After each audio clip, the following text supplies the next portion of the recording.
Why would my own daughter call me a burden when I gave her everything I had? That single question, sharp as a blade, cut into me the night my daughter forgot to hang up the phone. It was supposed to be an ordinary evening. I had warmed up leftovers, nothing fancy, and sat down in the recliner that had once belonged to my late wife, Angela. The house was quiet, except for the ticking of the old clock Angela gave me for our 15th anniversary. I often filled the silence by staring at her picture on the mantel, remembering how her laughter once made these rooms feel alive. The phone rang, and for a moment my heart lifted. The caller ID showed my daughter Monica. She was 35 now, married to Derek, living the kind of busy professional life Angela and I once dreamed she might have. I picked up my voice, softening the way it always did for her. "Hi, Daddy," she said warmly. "How are you holding up?" Just hearing those words filled me with a warmth I had been craving. I told her I had just finished dinner, leaving out the truth that it was the same meatloaf I had been reheating for 3 days. She asked if I was eating enough, if I remembered how to use the grocery app she had shown me. Her tone carried that mix of care and distance, the voice of someone who checked in out of duty as much as love. I tried to sound cheerful. "I'm fine, sweetheart. Just the usual routine." Watching the news later, I even mentioned half-joking that I had almost forgotten to turn off the stove that morning, but caught it in time. She paused, and I could picture the crease forming between her brows, the same crease Angela had when she worried. "Daddy, maybe we should talk about someone checking in on you more often," she said. I brushed it aside. "Jeremy thinks I'm fine," I told her, using her husband's name even though he had never been a source of comfort. Monica quickly changed the subject to her business trip. She said the conference in Phoenix was draining but important.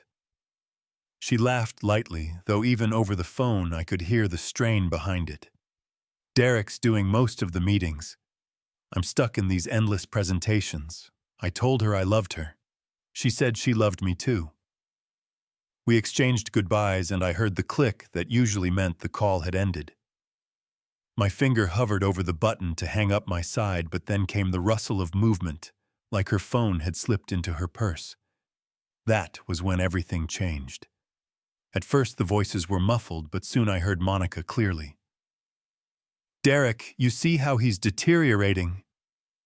He nearly left the stove on again. What if he burns the whole house down?" I froze the receiver, pressing hard against my ear. Then came Derek's voice, cold and certain. "It's time for a nursing home, Monica. Your dad's becoming a burden. We can't keep waiting, and the house is worth almost $900,000 in Denver's market. With that, we can finally get the place in Boulder." I felt the air leave my lungs. My hands trembled, but I couldn't make myself hang up. Monica's voice, no longer warm, carried a tone of calculation I had never heard from her before. "With the market right now, we might get more than 900. It would be enough for the house with the mountain view. He has no idea we're planning this. He's so grateful just to hear from me. We should strike while he still trusts us." And then she laughed. My daughter, the little girl who once ran into my arms after school and told me I was her hero, laughed about my downfall. The phone slipped from my hand and clattered to the hardwood floor. I sat staring at Angela's picture on the mantel. Her eyes, frozen in that photograph, seemed to hold disappointment, maybe even a warning. My chest ached with something colder than grief. The room around me suddenly felt different, as if the walls themselves had listened in on her betrayal. Every piece of furniture told a story of sacrifice. The sofa where Monica did her homework. The kitchen table where I once paid her tuition bills late into the night. The bay window I built for Angela so she could read her mystery novels in the afternoon light. Now all of it had been reduced to a line on their financial plan. I sat there stunned until the silence pressed too heavily against me. My hands curled into fists. I was not confused.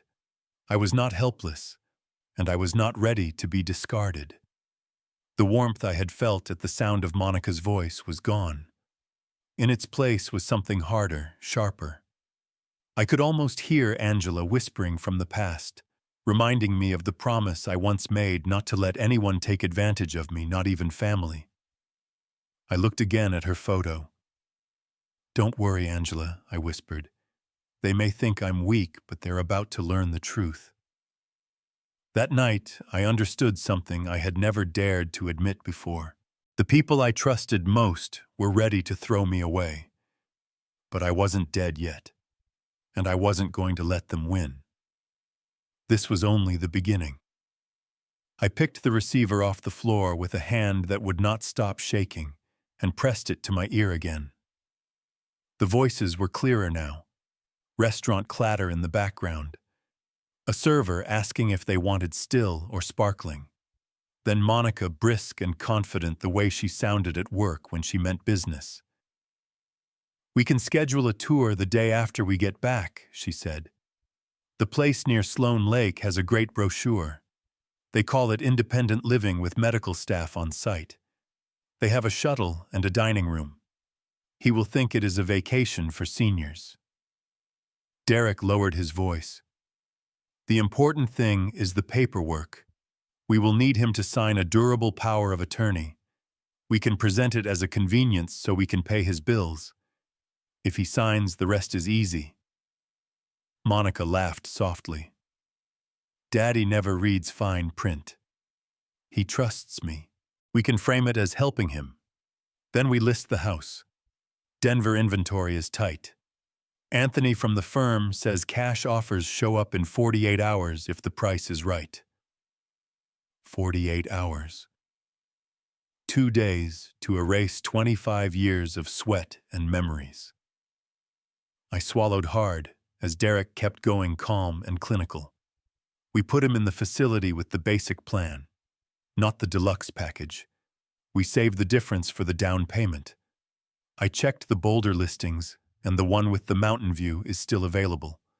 If we move fast, we can close before summer. Imagine 4th of July on that deck. A beat of silence. Then Monica again, softer, as if she were deciding what kind of lie she would tell me. "I will say we want him to relax. I will take him to brunch, drive him there, and tell him it is a stress-free place. If he hesitates, we tell him we are worried about the stove. We use the safety angle. He hates the idea of being a burden." The word burden hit me like a hammer. I stared at Angela's photo and felt an ache behind my eyes. Derek spoke again, practical to the bone. We should also get his bank information. Ask for a view-only login. Say we need to set up automatic payments. Once he signs the form, we can manage the account. No more late fees, no surprises. Monica sighed like a woman with a heavy load. "I have done so much for him. I call every week. I set up that grocery app. He should see this as me taking care of him." Then she laughed again. The second laugh cut deeper than the first. A server returned. Plates slid onto a table. Someone congratulated Derek on a pitch earlier in the day. The small talk gave me time to breathe, but the air still felt thin. I looked around my living room and tried to anchor myself in what was real. The bay window, the bookcases I had built, the coffee table with a nick in the corner from when Monica was 12 and dropped her science project. Every corner of the house said family. Their words said asset. Monica's voice returned lower now.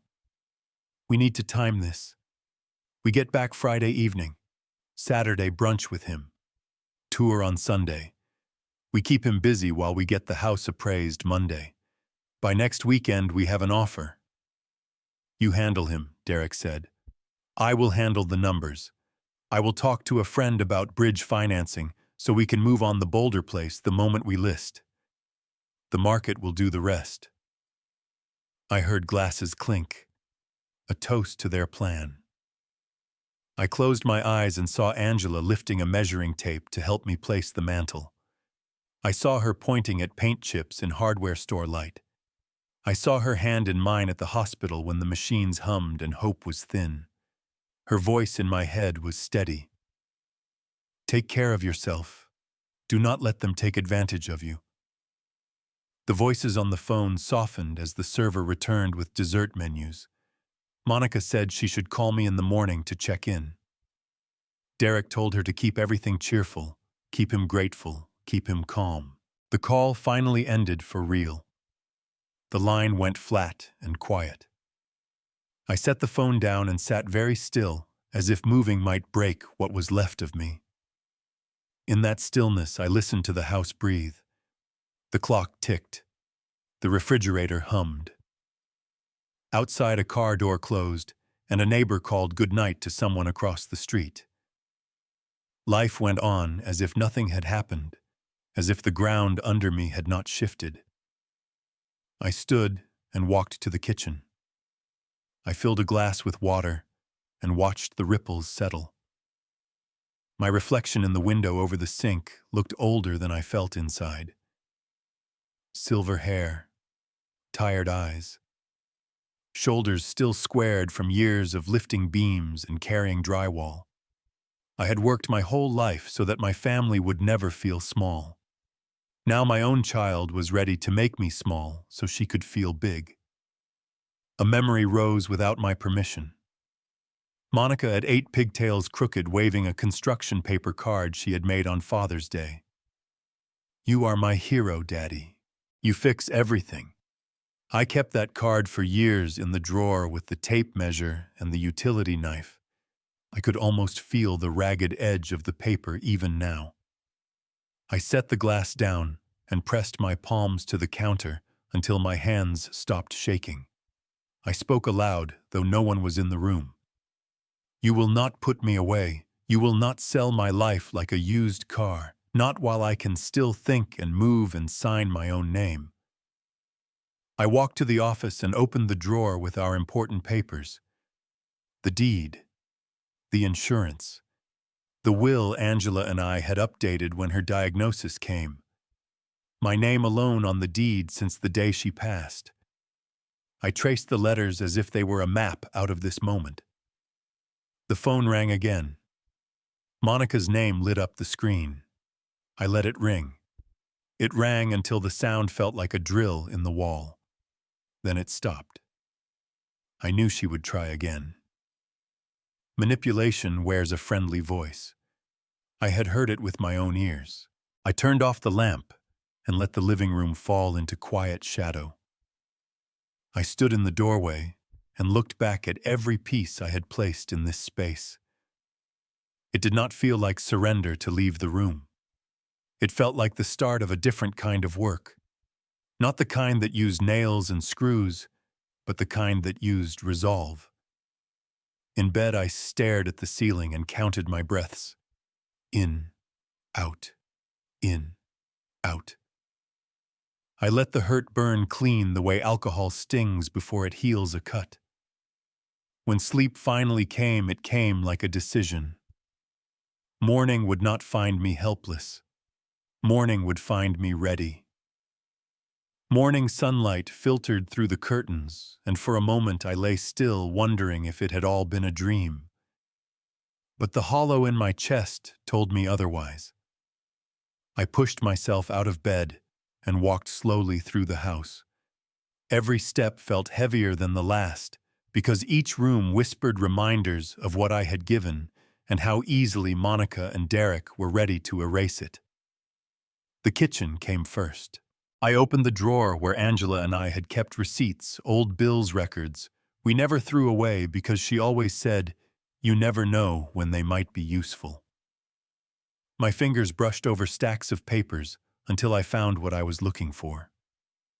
University of Colorado tuition bills over $48,000 across 4 years. I remembered the double shifts I worked at the construction site, concrete dust in my hair, aching muscles nights when Angela would rub my shoulders as I calculated how to cover another semester. She deserves better than we had, I told Angela back then. She is smart enough for anything. Angela would kiss the top of my head and whisper, Just do not give her so much that she forgets to be grateful. I had not listened. I had wanted to give Monica the world. I set the receipts aside and pulled out another folder. Wedding invoices. $32,000. I had told Monica we could only afford 5 or 8 at most, but she cried until I found a way. I took weekend jobs installing floors, working with a contractor friend who paid me cash under the table.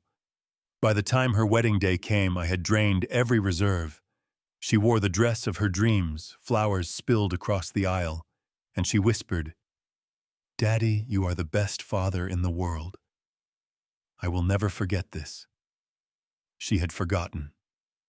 I leaned against the counter, my hands gripping the edge. The house around me seemed to echo that promise broken. I walked into the living room and sat on the burgundy sofa where Monica once curled up to finish her homework. I remembered the dollhouse I built for her 7th Christmas, 3 months of sawing wood in the garage at night. Angela had sewn tiny curtains. When Monica saw it, she squealed, "Daddy, it looks just like our house." She had hugged me so tightly that morning. I thought moments like that would carry us through anything. But memory fades faster than gratitude. I climbed the stairs and stepped into her old bedroom. The walls were still painted a soft yellow from her 16th birthday. Posters of her high school friends and faded college photos clung to the walls like ghosts. I saw myself rocking her here when she was a baby, carrying her through long nights of colic. I saw Angela and me sitting by the little white desk, helping her with algebra problems. I remembered her tears when she failed her driving test, and how I told her failure only meant you had to try again. I had been there for every step, and now she was ready to push me out of the very home that raised her. I crossed into my bedroom, the one I had shared with Angela. Her jewelry box still sat on the dresser. Her reading glasses still rested by the lamp. In the bottom drawer, the deed to our home waited like a final witness. Roy and Angela Hayes purchased in 1999. No liens, no co-signers. After her passing, my name alone remained. I ran my finger across the paper and felt a shift deep inside. They want to put me away and sell my life's work. They think I am too old, too confused, too grateful for scraps of attention to fight back. I looked at Angela's picture on the nightstand. She seemed to be staring back, reminding me of her words. Do not give her so much that she forgets to be grateful. Well, she had forgotten. But she was about to remember. I sat on the edge of the bed and let the memories wash over me. The nights eating beans and rice so we could keep up with mortgage payments. The old cars patched together with duct tape and prayer. Angela working part-time at the school district just to help me buy supplies for the house. We had built this place with sweat and sacrifice. Every beam, every nail, every ounce of love we could muster went into it. And now my daughter wanted to treat it like a bank account she could cash in. The anger that had burned hot the night before cooled into something steadier. Not rage, but resolve. I was not done yet. I rose and walked into the office. At the back of the drawer lay a business card. Marcus Fletcher, attorney at law. Angela had insisted we meet with him after her diagnosis, just in case. I had kept the card for 3 years. I held it now, the print smudged from the number of times I had touched it without dialing. It was time. I slipped the card into my wallet and returned to the living room. I stood before the mantel, where Angela's photo still sat, the woman who had walked beside me through every sacrifice, every hardship, every dream. Angela, I whispered, I promised you I would take care of myself. Maybe it took me too long, but I am ready now. The house seemed to breathe differently, as if the walls knew I had finally made a decision. I would not be a burden. I would not be discarded. I would not be managed. They thought they knew me. They thought I was weak, but they were about to learn that I still had strength left, and I would use every bit of it to remind them whose name was on the deed. I closed the folder of receipts and bills, tucked them back into the drawer, and straightened my shoulders. The morning sun spread across the floor, bright and clear. It felt like a new beginning. The battle was coming, but I was not afraid. I woke the next morning with a weight pressing against my chest, but it was no longer the weight of helplessness. It was the steady pressure of decision. I moved through the house like a man surveying a battlefield, every step a reminder of what I stood to lose and what I still had the power to protect. The kitchen was quiet except for the drip of coffee. I stood at the counter and let the steam rise into my face, inhaling deeply. The granite surface glistened where sunlight streamed through the bay window. I remembered the long nights measuring every inch, cutting and recutting, so the counters would fit perfectly. Angela had chosen this pattern because the streaks of gold reminded her of morning light. She had been right. Every time the sun rose, the kitchen felt alive. I walked into the living room and placed my hand on the bookcases I had built. I traced the edges, still smooth from the hours I spent sanding. Angela had arranged her novels there, and Monica had once filled the lower shelves with her school trophies. The bay window spilled golden light across the carpet, where Monica had taken her first steps. I remembered Angela crying with joy as she scooped her up, whispering, "Our baby is walking in our house." That house was built with calloused hands and stubborn determination. I climbed the stairs, pausing at each step. Monica's old room was frozen in time, yellow walls and taped pictures that had long lost their color. I looked at the desk I had built to fit beneath the window.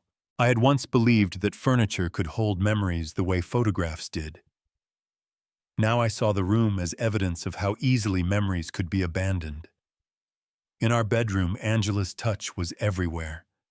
Her perfume still lingered faintly in the closet. Her glasses still rested by the bed. Her unfinished novel still marked on page 247. I sat on the edge of the mattress, staring at the space where she had taken her last breath. She had asked me to promise her that I would never let anyone take advantage of my generosity. At the time, I had nodded, too choked with grief to think about what the promise really meant. Now, hearing Monica's betrayal, I understood. I pulled the deed from the drawer again and studied it under the light. My name was written clearly. Calvin Hayes, sole owner. No one could take it unless I allowed it. I whispered the words out loud as if the house itself needed to hear them. It is mine. It always was. It always will be unless I decide otherwise. The thought steadied me. I was not a burden. I was not confused. I was a man who had built his life from the ground up, and I was still capable of tearing down and rebuilding if I chose. Monica and Derek thought they could count on my silence, my gratitude, my weakness. They had forgotten who raised her, who paid for every opportunity she enjoyed, who sacrificed so she could have what Angela and I never had. I returned to the office and opened the drawer where Angela had stored everything neatly. Insurance forms, tax returns, photographs from the years when our hair was darker and our faces less lined. I pushed those aside until I found what I had been searching for: a small cream-colored business card. Marcus Fletcher, attorney at law. I remembered the day Angela had insisted we meet with him. She had just begun treatment and wanted to make sure our affairs were in order. She said, "Better to be ready than to leave you struggling later." Marcus had listened carefully back then, explaining every clause with patience. We had updated our will, checked the deed-signed documents we hoped would not be needed for many years. After Angela's death, the folder remained untouched, but now it felt like a lifeline. I placed the card on the desk and stared at it. The edges were worn from the number of times I had picked it up and put it back without dialing. This time I did not put it away. I slid it into my wallet close to the place where I kept Angela's old driver's license, a reminder of the life we had shared. For the first time since I overheard Monica's words, my breathing slowed. I felt clarity settling into me like water finding its level. I had been drifting in grief for 2 years, but betrayal had shocked me awake. They thought I was passive, but I had learned long ago that survival required strength. My work on construction sites had taught me to endure heat, cold exhaustion, even betrayal from men who promised payment and disappeared. Those battles had hardened me. This would be no different. I stood before Angela's photo on the mantel and spoke aloud. You were right, Angela. I gave her too much. I let her forget. But she will remember now. She will remember that her father is not someone to discard. The house was silent, yet I felt less alone. It was as though the walls themselves approved. The decision was made. I would not wait for Monica and Derek to return and corner me. I would act first. The clock struck noon. I poured a fresh cup of coffee, sat at the table, and unfolded a pad of paper. I began making a list the way I always did before any big project. Step 1, call Marcus. Step 2, confirm ownership and legal options. Step 3, decide whether to sell or protect the property in another way. Step 4, prepare for confrontation. Writing the list steadied me. Each line was another nail in the frame of my resolve. Outside, neighbors walked their dogs, children rode bicycles, the world moved as usual. Inside, something new had begun. I was not the helpless old man Monica had described. I was a father, a builder, a survivor. I was determined to take control before anyone else tried to take it from me. When the list was complete, I folded the paper and slid it into my pocket. I looked around the house one more time. Instead of despair, I felt purpose. Every board, every wall, every memory stood behind me. I was no longer asking why my daughter betrayed me. I was deciding what I would do about it. That decision, firm and immovable, carried me into the rest of the day. The battle had not yet begun, but my mind was ready. The next morning, I dressed more carefully than usual. I pulled out the charcoal suit Angela had chosen years ago for her cousin's wedding. It still fit, though the shoulders sagged a little more than they once had. I shaved, polished my shoes, and looked at myself in the mirror. The man staring back had lines deeper than I remembered, but his eyes were steady. Today was not for grief. Today was for answers. I drove down Colfax Avenue toward a modest brick building I remembered from 3 years earlier. Marcus Fletcher, attorney at law, second floor. Angela had insisted we meet him after her diagnosis. She wanted every detail handled, no matter how hard it was to think about. Better you are prepared than caught by surprise, she had said. I had nodded then, too heavy with sorrow to imagine this moment. Inside the office, the scent of fresh coffee mingled with the faint tang of old books.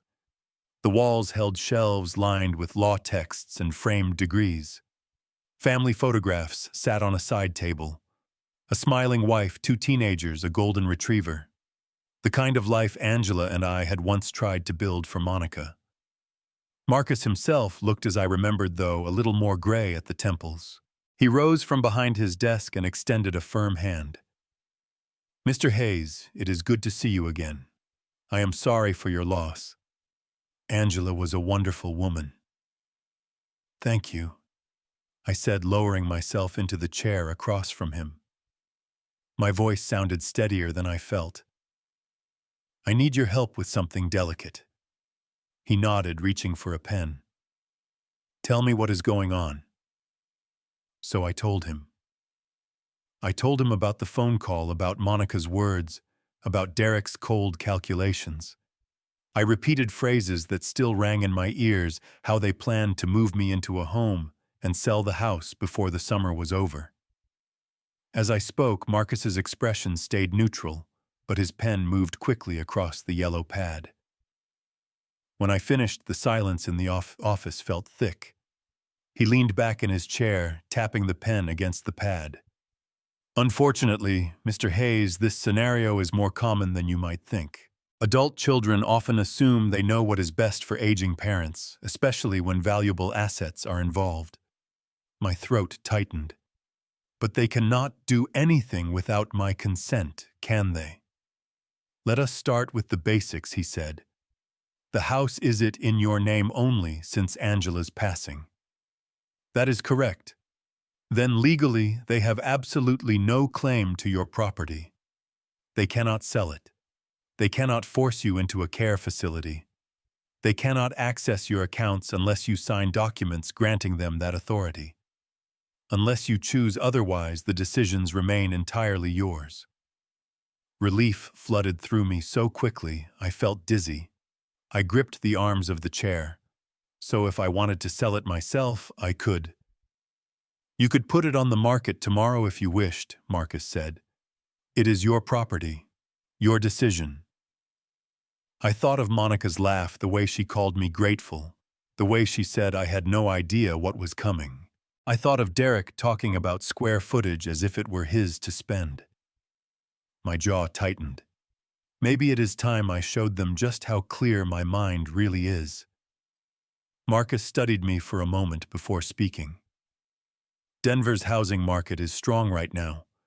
Properties in your neighborhood are moving quickly, sometimes in days, often for cash. If you are serious about selling, we could prepare everything within a week. How fast exactly? I asked, leaning forward. With the right buyer, less than 10 days. Angela's voice echoed in my memory. Promise me you will take care of yourself. Maybe this was what she had meant. Marcus hesitated, then added, But Mr. Hayes, I must caution you. Once the house is sold, there is no going back. Are you certain this is the path you want? I looked down at my hands.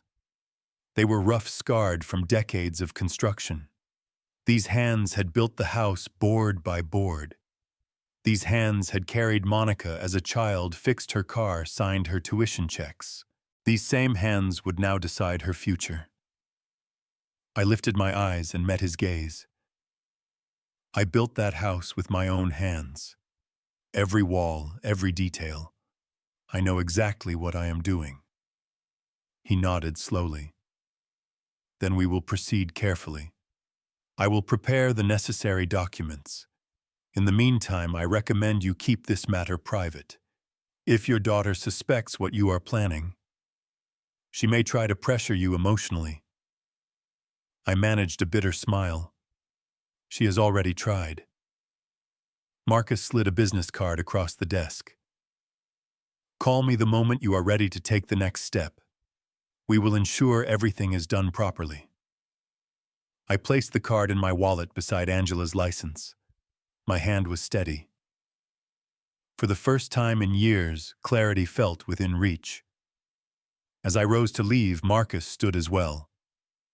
You are doing the right thing, Mr. Hayes. Protecting yourself is not selfish. It is wise. I shook his hand firmly. Thank you. Walking back to my truck, the spring sun felt sharper, cleaner. The city bustled as if nothing had changed, but everything had changed for me. The decision had shifted from fear to action. My daughter thought she held the upper hand, but I was the one carrying the deed, the plan, and the resolve. I slid into the driver's seat and closed the door. The sound of the latch echoed like a lock sealing. I had the knowledge now. The truth was mine. I was no longer waiting for betrayal. I was preparing my own surprise. I drove home from Marcus's office with the business card heavy in my wallet and his words echoing in my mind. The house belongs to you. They cannot touch it. For the first time since that dreadful night, I felt the ground under me again. My future was mine to command. That evening I sat at the kitchen table with a pad of paper, the same kind I had once used to tally up tuition bills and grocery lists. I began another list. Call a realtor. Get the house appraised. Prepare documents with Marcus. I wrote each step in my careful handwriting, pressing the pen hard into the page as though the deeper the mark, the stronger my resolve. The next morning I searched for agents. I scrolled through profile after profile until one name kept surfacing. Anthony Brooks, 43, known for quick sales and strong results. The testimonials spoke louder than any advertisement.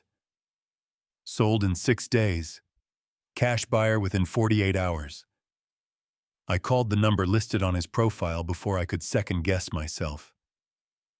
Mr. Hayes, thank you for calling.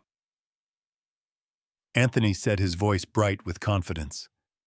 Tell me about your home. 3 bedrooms, 2.5 baths, built in 1999, I said. I maintained it myself, hardwood floors, granite counters, custom work in nearly every room. He whistled low. That sounds like exactly the kind of property my investors are looking for. Would you be available for a walkthrough today? This afternoon, I replied without hesitation. At 3 o'clock sharp, Anthony arrived. He was younger than I expected, a trim man in a navy suit with polished shoes and eyes that scanned every detail. He stepped through the doorway and stopped just inside, his gaze traveling over the crown molding and oak floors. Wow, he said softly. You were not kidding about the condition. I told him I had been an engineer, that I believed in doing things right the first time. Pride slipped into my voice without my permission. I walked him through the rooms, pointing out the features Angela and I had chosen with care. The bay window she had dreamed of. The cabinets she had wanted in the kitchen. He took notes, snapped photos, measured with his laser tool. His appreciation was professional, but genuine. Mr. Hayes, he said at last. In my 15 years, I rarely see a property this well maintained. Comparable homes are selling for $850,000 to $920,000. Given the condition, I would recommend listing at $890,000. That price will move it quickly, but still respect the craftsmanship. The number made my knees feel weak. $890,000. Almost exactly what Monica and Derek had whispered over dinner. But now it would be my decision, not theirs. How soon could you find a buyer, I asked. I already have a group looking for properties like this. Cash buyers. No financing delays. No repair negotiations. They could close in 10 business days. 10 business days. Monica and Derek would be back from Phoenix in 8. The thought nearly made me smile. Let us do it, I said firmly. Anthony's face lit up. Excellent. I will prepare the contracts tonight. We can have a notary here tomorrow morning. True to his word, he returned the next day with a folder thick with papers and a woman in her 40s who carried a seal. I sat at the dining table, the same one where Angela and I had once mapped out Monica's future. The notary slid the papers before me, page after page, requiring initials and signatures. Sale price $890,000. Buyer private investment group. Closing date 10 business days. My pen moved steadily across the lines. With each signature, a weight lifted. By the time I signed the final page, the house was no longer just a home. It was leverage, it was protection. It was freedom. Anthony shook my hand with both of his. Congratulations, Mr. Hayes. You have made an excellent choice. After they left, I stood alone in the house as the evening light slanted through the bay window. I felt the ache of what I was leaving behind, but beneath it ran a current of anticipation. For the first time in years, I was not waiting for something to happen to me. I was making it happen. Over the next week, inspectors came and went. They admired my work, complimented the electrical wiring, the flooring, the open plan. The buyers signed off without hesitation. On the 8th day, Anthony called. Everything is clear. Closing is set for tomorrow. Funds will be wired to your account immediately. That night I packed a single suitcase.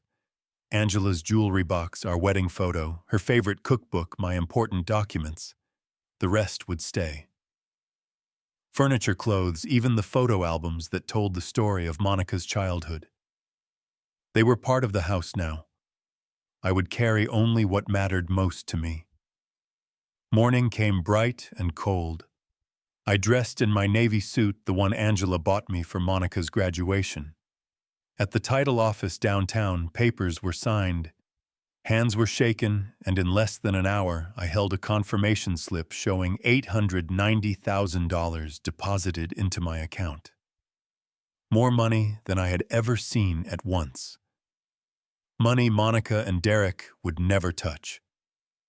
When I drove back to Maple Street, the house stood waiting. The keys in my pocket felt both heavy and foreign. For 30 days I could still enter, but it no longer belonged to me. I unlocked the door and walked through the rooms one last time. I paused at the mantel where Angela's photo still stood. I touched the frame lightly and whispered, "It is done, my love." I closed the door behind me, locking it carefully. My suitcase waited in the truck, my future waiting in a small apartment I had rented across town.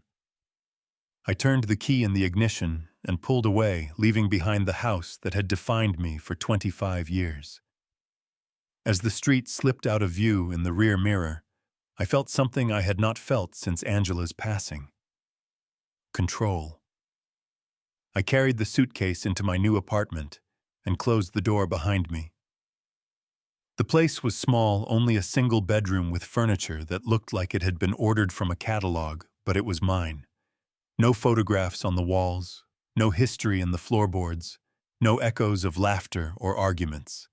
It was a blank slate. For the first time in decades, I was living somewhere without Angela's touch in every corner. The thought brought a sting to my chest, but it also brought freedom. I set her jewelry box on the dresser and placed our wedding photo beside the bed. I opened the cookbook she had filled with notes and rested it on the kitchen counter. These few things were enough to make the apartment feel less like a motel and more like a step toward a future I could control. That night, I lay awake thinking about Monica and Derek.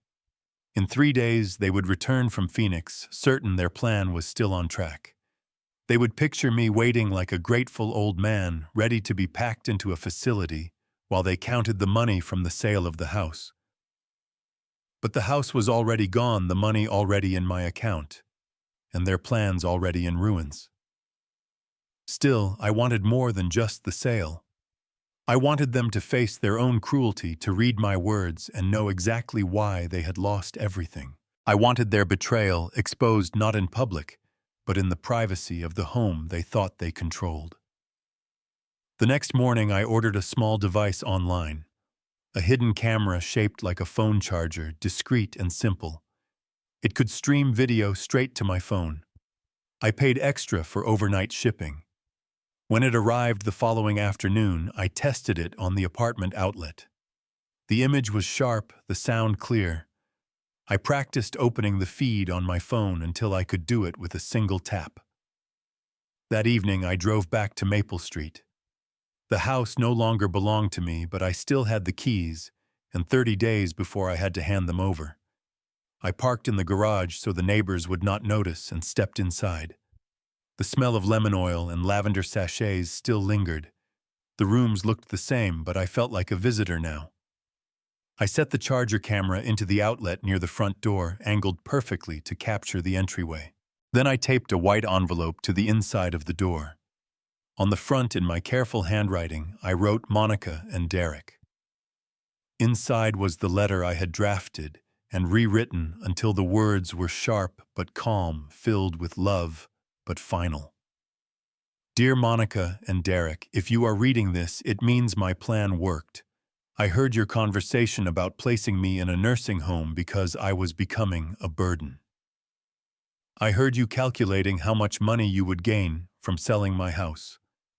The house has already been sold for $890,000.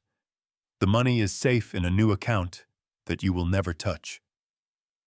I have moved to a place where I am respected, not tolerated.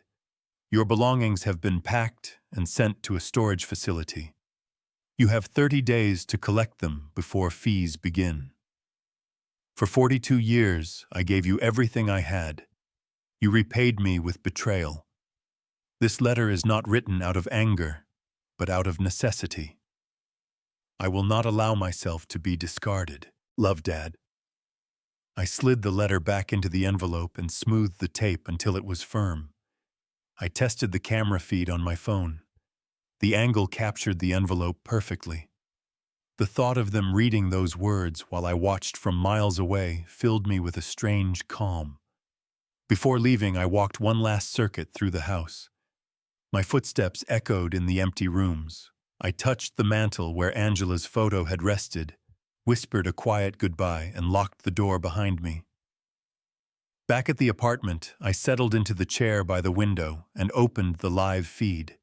The doorway stood empty, the envelope waiting. I imagined Monica and Derek pulling into the driveway, laughing about their future, certain of their victory. I imagined the moment their keys would not fit the panic in their voices, the horror on their faces as they read the truth. Friday afternoon came. I brewed a pot of coffee and sat with my phone balanced in my hand. The camera feed showed nothing but silence. At 5:15, the screen buzzed.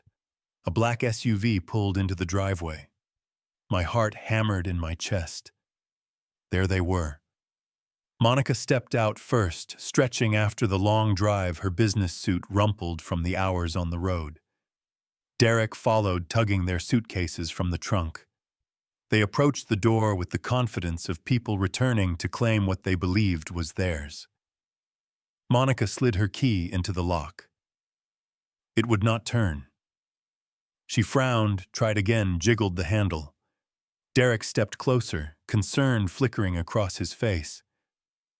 "Let me try the back door," I heard him say. Minutes later, he returned, frustration tightening his jaw. "The locks are changed. Even the garage opener is dead.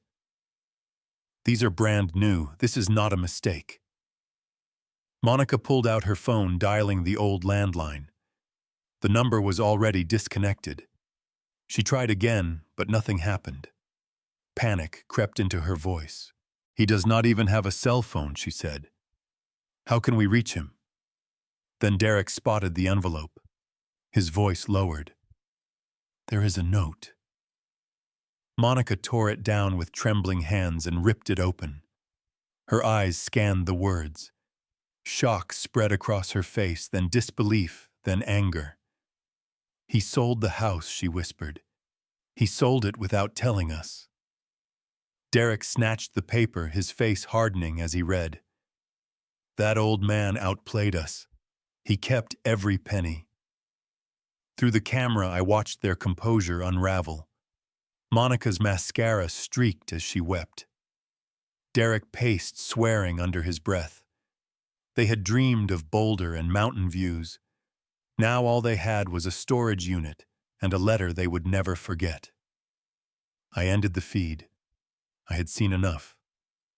Back in the apartment, I opened a bottle of wine Angela had saved for a special occasion. I poured a glass and raised it toward her photo on the nightstand. "Justice," I whispered. "For you, for me." The wine tasted like victory. The screen on my phone glowed as I switched the feed back on. I told myself I should stop watching, that the letter alone was enough. But curiosity pulled me in like a current. I wanted to see their faces as they unraveled. Monica stood frozen in the entryway, the letter still shaking in her hands. Derek hovered behind her, his jaw tight, his eyes darting across the room as though he could will the walls to give back what they had lost. Their luggage sat abandoned by the door. The life they thought they controlled had vanished in a single stroke of my pen. "He sold it." Monica repeated, her voice rising. "He sold it without telling us. How could he do this to us?" Derek snatched the paper from her hands. His lips moved silently as he read the words again, as if expecting the lines to change. When he reached the end, his face flushed dark. That manipulative old man. He was playing us the whole time. Tears spilled down Monica's cheeks, black lines of mascara streaking her skin. He kept all the money. That money was supposed to be our future. Your future, Derek snapped, turning on her. He is your father. You should have handled him better. My fault, she shouted back, her voice breaking. You are the one who said he was a burden. You are the one who wanted the nursing home. He was a burden, Derek retorted, throwing his arms wide. Look what he has done. We are homeless. Our lease ends next week. We were counting on this house. The irony struck me even through the phone screen. They had planned to make me homeless in a facility, and now they stood in my living room facing the same fear. Call a lawyer, Monica said, desperately fumbling for her phone. There has to be something we can do. He cannot just sell it out from under us. With what money? Derek barked. In case you forgot, I lost my job months ago. Your marketing salary barely covers the car payments. Then find another job. Monica said, her voice thin with panic. Do you think financial firms are lining up to hire an advisor fired for questionable transactions? Derek shot back. I told you the truth would come out eventually. Monica stared at him, her face collapsing as the reality sank in. No house, no savings, no security. Only the ashes of a plan built on greed. How could he be so cruel? She whispered, her voice breaking. The same way you were cruel when you called him a burden, Derek answered coldly. The old man was smarter than both of us. Silence stretched between them, thick and heavy. Monica crumpled onto the sofa, the same one where she had once done homework, while I worked late at the table nearby. Now she buried her face in her hands, sobbing. Derek stood stiff, his eyes fixed on the letter, as though it might reveal a way out. Through the camera, I saw the moment their confidence died. The house they thought of as theirs was gone. The father they thought they could control had slipped through their fingers. I ended the feed again and leaned back in my chair. My apartment was small, my possessions few, but I felt taller than I had in years. I poured another glass of Angela's wine and let the taste linger. Still, I could not resist turning the feed on one more time before bed.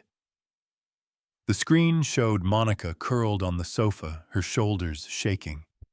Derek sat in the recliner, his head in his hands. They looked like children who had lost their way. For a flicker of a moment, I almost felt pity. But then I remembered the sound of Monica's laughter when she called me a burden. I remembered Derek's cool calculation as he spoke about selling the house before summer. Whatever pity tried to rise in me dissolved like sugar in water. I closed the app and powered off the phone. Enough. The confrontation had happened without a word from me. My letter had spoken louder than any argument. My silence had cut deeper than any raised voice. I set the glass on the table and looked at Angela's photo on the nightstand. We did it, I whispered. They wanted to turn me into a helpless old man, but they forgot who raised them. They forgot who built this house, who built this family.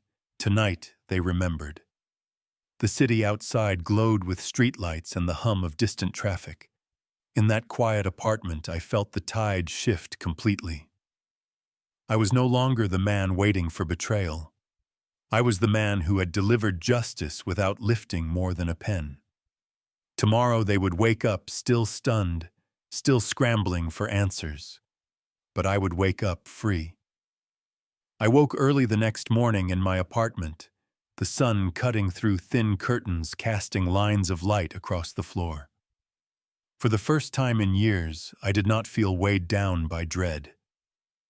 The apartment was plain, but the silence inside it was peaceful, not suffocating.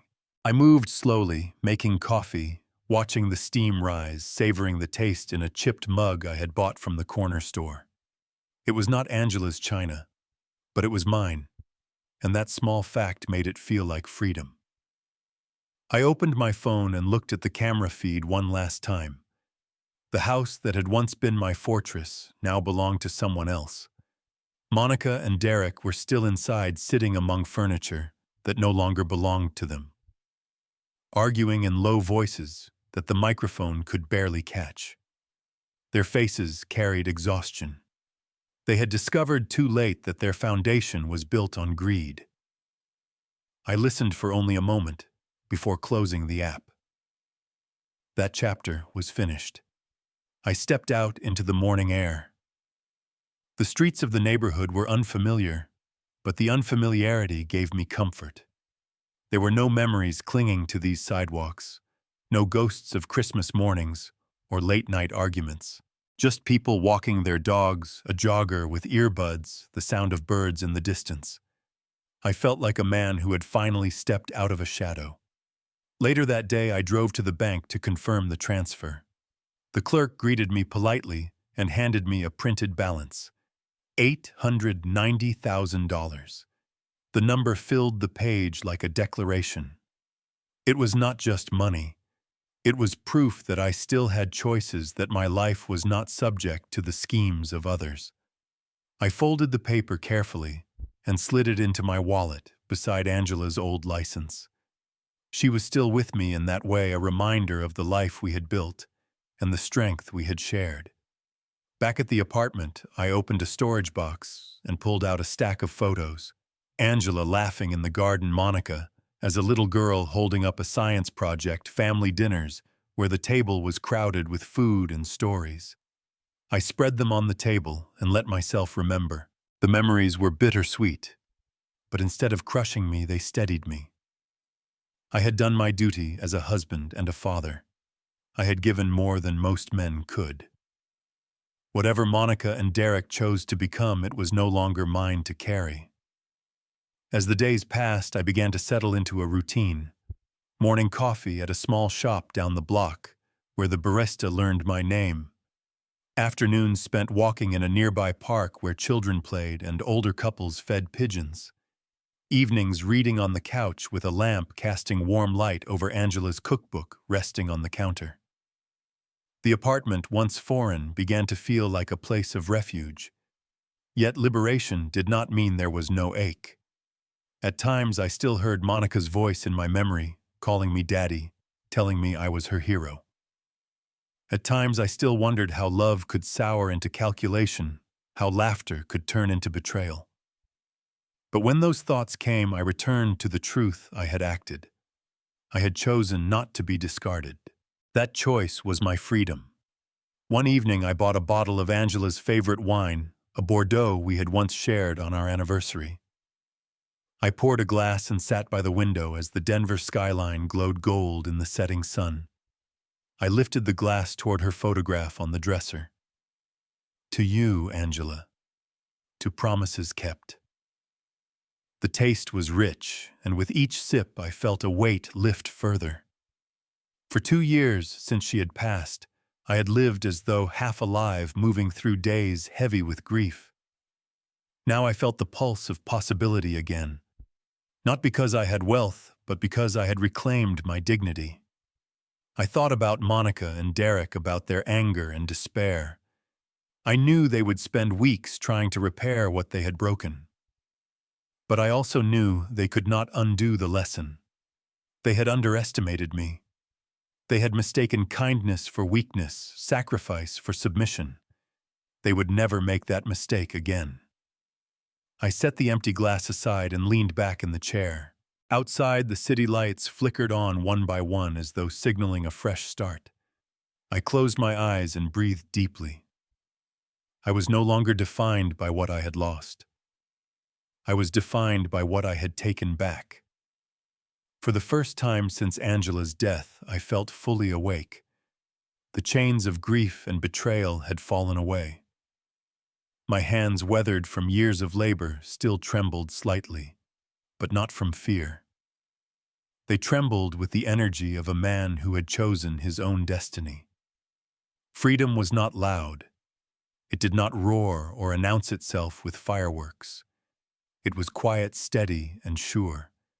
It was waking up in a small apartment, with no one plotting my future but me. It was lifting a glass of wine in honor of the woman I loved and the promises I had finally kept. That night, I turned off the light, stretched out on the bed, and let the quiet surround me.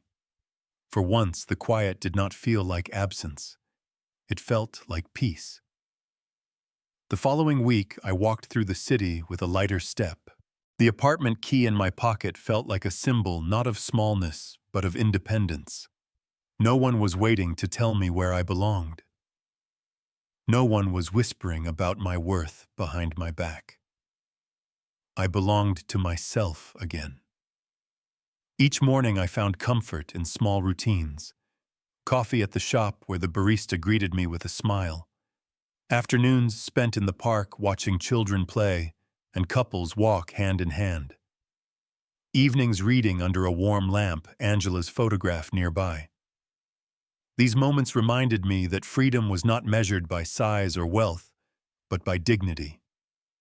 I thought of Monica and Derek often not with rage, but with clarity. They had lost more than a house. They had lost the trust of the man who raised Monica, who sacrificed so she could dream bigger than he ever had.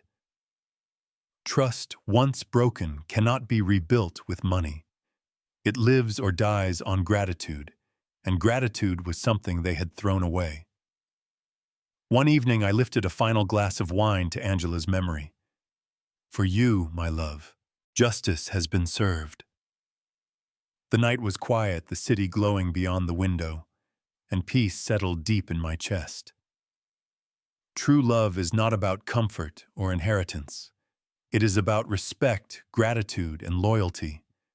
When those vanish, even family ties can break. Betrayal may wound deeply, but dignity restored is stronger than any wound. In the end, freedom belongs to those who choose self-respect over fear.